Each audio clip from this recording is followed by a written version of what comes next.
Terima kasih Anda masih kembali bersama kami, masih setia bersama kami di Sapa Indonesia Pagi dan Anda saat ini berada di segmen Sehat di Tengah Pandemi. Seperti biasa, setiap hari Senin, saudara, kita akan membahas seputar vaksinasi COVID-19.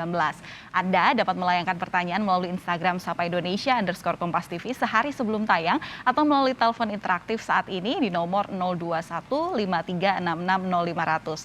Pagi ini kita sudah bergabung bersama kami secara daring Ketua Komisi Nasional Kejadian Ikutan Pasca Imunisasi, Profesor Hingki Hindra Irawan Satari. Selamat pagi, Prof. Salam sehat selalu. Salam sehat juga. Iya, Prof. Langsung saja ya, Prof. Kita akan bacakan Silakan. pertanyaan yang sudah dikirim oleh netizen ke Instagram Sapa Indonesia. Yang pertama dari @septian_rudila H23.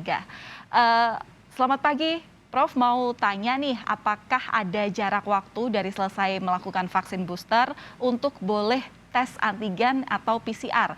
Lalu apabila kita mengalami KIPI setelah vaksin booster seperti demam di hari kedua setelah vaksin, apakah harus di antigen untuk memastikan itu efek KIPI atau terpapar COVID-19? Silahkan Prof untuk penjelasannya. Terima kasih Septian untuk pertanyaan yang baik sekali. Saya kira juga ini menjadi pertanyaan masyarakat. Jadi kita kembali ke kembali ke prinsip antigen dan PCR itu untuk mendeteksi apakah kita terpapar oleh virus atau tidak. Antigen untuk mendeteksi partikel virus apa sudah ada di tubuh kita. PCR untuk menentukan juga komponen virus ada di tubuh kita enggak. Kalau kita divaksin, antigen dan PCR kita negatif. Buat apa diperiksa? Karena yang diperiksa lazimnya atau dalam penelitian adalah antibodi. Tadi Septian menyebutkan tentang antigen dan PCR. Jadi antigen dan PCR adalah untuk mendeteksi seseorang terinfeksi oleh SARS-CoV-2. Menderita COVID atau tidak. Kalau vaksin tidak menyebabkan sakit. Kalau setelah divaksin bukan lanjutannya memeriksa antigen atau PCR. Selanjutnya adalah menentukan titer antibodi. Jadi bagaimana kalau pertanyaan terakhir? Kalau seseorang demam terus diperiksa antigen PCR, kapan? Jadi, kalau seseorang demam, tentu pikiran yang pertama adalah dia kejadian ikutan pasca imunisasi dan akan menghilang 1-2 hari. Namun kalau melanjut, baru pikirkan mungkin terpapar oleh virus SARS-CoV-2 beberapa hari sebelum vaksinasi. Baru dilakukan antigen dan PCR. Untuk itulah saya selalu menganjurkan apabila mengalami kejadian ikutan pasca imunisasi apapun gejalanya, ringan, sedang atau berat, laporkan dulu ke petugas kesehatan, ke Fasiankes, ke dokter, ke puskesmas, ke rumah sakit. Dokter yang bisa kemudian menentukan langkah selanjutnya. Apakah ini KIPI? Tidak perlu diperiksa antigen dan PCR. Apakah ini terpapar virus SARS-CoV-2 sebelum divaksin? Baru kita periksa antigen dan PCR. Ya, jadi memang vaksin tidak akan menyebabkan antigen dan PCR positif. Jadi kesimpulan, kalau kita melakukan vaksinasi, kemudian kita demam, kemudian antigen atau PCR-nya positif, berarti kita terpapar SARS-CoV-2 sebelum divaksin, bukan positifnya akibat vaksin. Karena kalau untuk akibat vaksin terbentuk antibodi, yang diperiksa adalah antibodi, bukan antigen dan PCR. Mudah-mudahan dapat dipahami, Septian. Oke, Dok, berarti ini untuk gambaran saja sih, Dok, kan rata-rata juga banyak nih masyarakat yang setelah menerima vaksin booster begitu kondisi badannya drop. Nah, apakah sebenarnya ini adalah hal yang wajar ketika sudah menerima vaksin booster harus ada jangka waktu untuk waktu istirahat tertentu begitu, Dok? Jadi kita tahu bahwa sebelum dikeluarkannya emergency use authorization, dilaporkanlah ke Badan POM proporsi kejadian ikutan vaksinasi pada setiap platform. Jadi setiap Moderna, Pfizer, Sinovac, Sinopharm, dan lain-lain mempunyai gejala yang serupa, namun proporsinya beda-beda. Nah, kemudian masa onsetnya kira-kira 1 atau 2 hari setelah vaksinasi dan berakhir juga dalam 1-2 hari. Nah, tidak semua mengalami, ya, karena itu lapor. Tentu yang tidak mengalami tidak perlu lapor. Yang mengalami lapor. Nah, terus kan kita dapat datanya tuh. Kalau yang proporsinya terlalu tinggi itu artinya vaksinnya berbahaya. Tapi kalau memang proporsinya dalam jumlah yang sesuai dengan uji klinik, maka itu reaksi normal. Dan KIPI normal itu berlangsung 1-2 hari dan menghilang juga 1-2 hari dengan atau tempat pengobatan. Ada yang perlu istirahat, ada yang perlu minum obat, ada yang hanya tidur aja, ada yang harus sampai berobat. Itu sensitivitas masing-masing. Jadi memang itu reaksi wajar, artinya tubuh mengadakan respon terhadap rangsangan yang diberikan dengan gejala yang tertera. Namun jangan lupa yang tidak menunjukkan gejala pun tetap terbentuk antibodi karena memang sensitivitas seseorang berbeda-beda.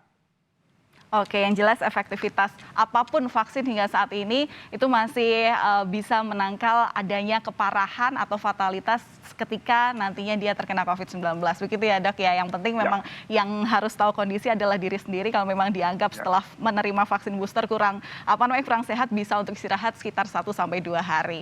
Oke, kita ke pertanyaan berikutnya dokter dari @tri_an12. Dokter, pada hari Selasa tanggal 15 Februari lalu saya melakukan vaksin booster dengan usia kehamilan 22 minggu. Di siang hari saya buang air kecil masih normal, tetapi saat malam hari warna urin saya jadi agak kemerahan. Dan pagi ini pun seperti itu. Apakah ini termasuk normal atau efek dari vaksinnya? Silahkan dokter. Ya, Ibu Tri yang terhormat, terima kasih telah bergabung melakukan imunisasi dalam keadaan hamil. Dan memang data menunjukkan bahwa ibu-ibu hamil setelah divaksinasi itu aman.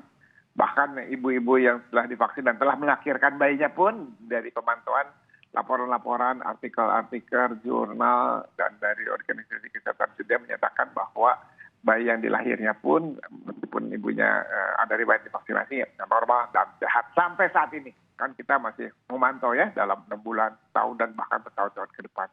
Nah, jangan lupa memang ibu dalam keadaan hamil itu ya relatif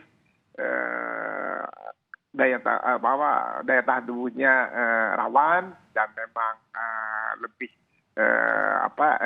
lebih sensitif daripada dalam keadaan normal. Dan memang infeksi saluran kencing biasa terjadi pada orang-orang yang sedang hamil, pada ibu-ibu yang sedang hamil. Dan tentunya tadi telah saya sampaikan dari daftar kejadian vaksinasi yang dilaporkan oleh produsen ke Badan POM dan di jurnal di artikel memperlihatkan bahwa infeksi saluran kencing bukan merupakan kejadian ikutan pasca imunisasi, ya, apalagi terjadi segera ya setelah diimunisasi. Jadi kemungkinan besar ini merupakan ya komplikasi dari kehamilan. Ya, memang ibu hamil risiko untuk menderita infeksi saluran kencing. Ini asumsi saya, ibu menderita infeksi saluran kencing ya, karena penyebab lain masih banyak. Nah, siapa yang bisa menentukan? Tentunya dokter kebidanan. Ya, tentu ibu kan biasa berobat kontrol secara teratur ke dokter spesialis obstetri ginekologi ya, dokter kebidanan. Kalau misalnya ibu biasa berobat ke bidan, untuk hal seperti ini ibu harus ke dokter spesialis ya. Untuk paling enggak ke dokter umum lah ya, untuk memastikan bahwa ini memang karena proses kehamilan dan dapat diobati ya, atau kelainan lain yang mesti ditelusuri lebih dalam, bahkan mungkin harus dikonsulkan ke penyakit dalam. Tapi kalau dari vaksin kemungkinan besar tidak terkait dengan vaksin yang diberikan, hanya kebetulan ini terjadi kejadian ikutan pasca imunisasi, artinya beberapa saat setelah imunisasi atau 1 hari atau sebelum 1 hari setelah imunisasi, memang itu kalau per definisi ini merupakan kejadian ikutan pasca imunisasi. Tapi dari kajian sementara sebelum ada data yang lengkap, dari data kemungkinan besar tidak terkait dengan vaksinasi. Jadi anjuran saya segera berobat ke dokter, lebih baik lagi ke dokter kebidanan untuk ditelusuri lebih mendalam apa penyebab perubahan warna urin pada ibu sehingga segera dapat ditangani, karena kalau diketahui misalnya infeksi diberikan obat sembuh dalam kurang dari 1 minggu juga telah sembuh ya. Tapi saya kira ini tidak terkait dengan vaksinasi. Demikian Bu Tri Valentina. Baik, kita ke pertanyaan lanjutan dok, ini mengenai vaksinasi anak. Prof, anak saya sudah vaksin dosis pertama di sekolah, tapi setelah vaksin biasanya kan diberikan surat hasil vaksin. Nah, tapi anak saya surat vaksinnya tidak muncul. Keterangannya NIK salah, padahal sudah sesuai. Yang mau saya tanyakan untuk vaksin kedua, jika tidak mempunyai surat vaksin hasil dosis pertama, apa syarat yang harus saya bawa? Sedangkan anak saya tidak punya surat hasil vaksin dosis pertama. Nah, apakah anak saya masih bisa menjalani vaksin dosis kedua? Ya. Terima kasih Bu Rohimah. Selamat dan diucapkan terima kasih atas perhatiannya karena ingin melindungi anaknya, melindungi juga orang lain terpapar dari kalau infeksi di keluarga kita dengan membawa anaknya divaksinasi. Ini memang sistem baru, program baru ya, masif ya, ratusan juta. Jadi kadang-kadang terjadi hal-hal yang demikian. Jadi informasi yang kita peroleh bahwa NIK tidak cocok, padahal NIK sudah kita masukkan ke sana.